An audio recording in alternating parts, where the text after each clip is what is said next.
I just got through unboxing everything that Denver Global sent to me. I got the 48-volt charger.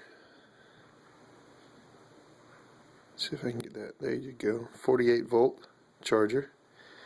It's got an LED indicator on the front of it to let me know when the charge is complete. I got the 12-volt battery charger for it there. It's rather small, but it's a trickle charge, so it doesn't have to carry a lot of amps, so the wires can be small. I got a set of blade mounts, set of blades, an extra filter housing. Got a new battery since mine shorted out. They took care of my battery for me. Got that. I'll get that installed. And then one of the coolest things is the new seat switch. It comes with this new pigtail harness that goes into the switch on the bottom, that goes into the old, and then you have a whole new plate to mount in to your seating assembly. There's the 4 holes. There's the notch that's cut out for it. So now your seat switch is basically like a push button that you would see at many Chuck E. Cheese's or Dave & Buster's or anything like that.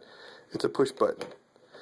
This housing right here is a button that activates this switch here. Now if I can get close enough, when you see this, you see that these prongs come through. This, if you squeeze these in, that the switch will pop off and you can get to the actual switch.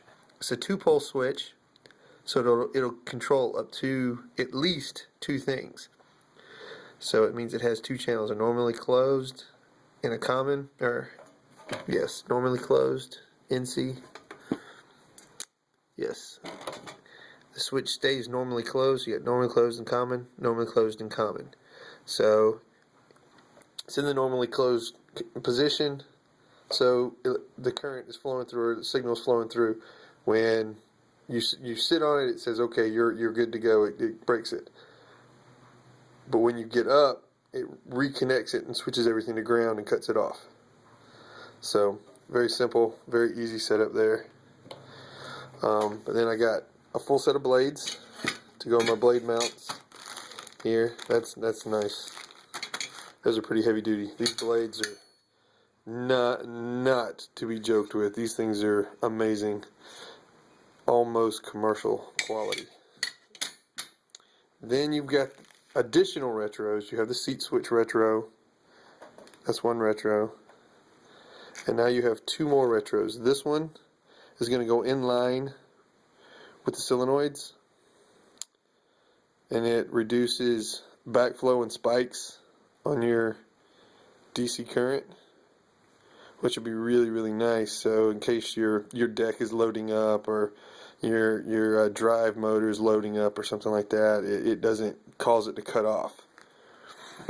The inverter to cut off that controls it. That's pretty cool. And then you have on the battery terminal, you have another diode that prevents drainage of the battery.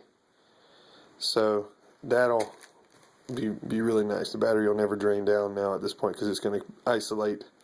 This right here will isolate the battery, so from ground. So a diode only allows electricity and current to flow in one direction unless it's failed. So there'll be no backflow of electricity to ground while the lawnmower sits idle. Anyway, that's my grocery list. It's amazing. Denver Global backs up their product.